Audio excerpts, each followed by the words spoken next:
No one knows the time frame of prophet historian Mormon's actual abridgment of the 1,000-year history of Nephite records.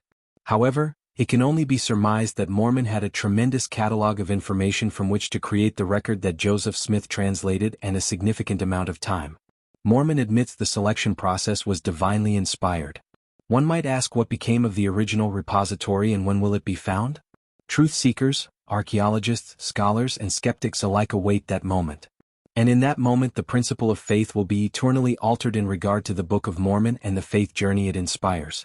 But we save that for another short. This we do know, the Book of Mormon is a complex and multi-layered work that contains a wide range of literary genres, each contributing to its depth and realism. See the accompanying charts for a list of the primary literary genres with their descriptions and examples found throughout the text. Collectively, they strengthen the argument that Joseph Smith could not have authored the book unaided, and certainly not within the compressed 65 to 75-day translation period without outlines and revisions. These genres demonstrate advanced narrative planning, doctrinal consistency, and sophisticated literary techniques. Let's take a closer look. 1.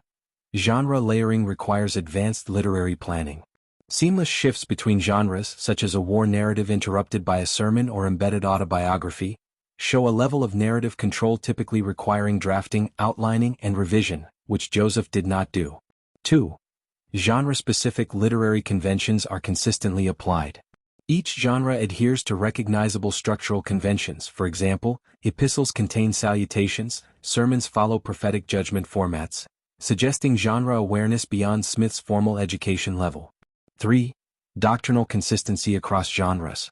Despite dozens of narrative voices and genre shifts, core doctrines such as Christ's divinity, covenant theology, repentance, are internally consistent. This theological coherence across genres is difficult to fake without years of planning. 4. Hebraic literary forms embedded within genres.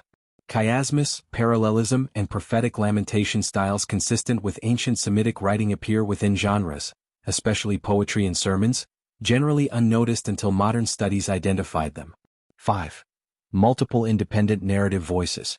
Distinct linguistic stylometric fingerprints correlate with specific genres and claimed authors. In other words, Alma sermons differ in tone and syntax from Mormon's war records, suggesting multiple authentic authors, not a single fabricator. Conclusion? Joseph Smith's limited education and lack of exposure to ancient literary genres make it implausible that he composed the Book of Mormon. The precision and diversity of literary genres, not just in content but in form and structure, point strongly to a complex origin beyond Smith's ability and support the book's claim of ancient authorship and divine translation. 31.26 What do embedded flashbacks reveal about the Book of Mormon? What do Zeniff, Alma, and the sons of Mosiah have in common?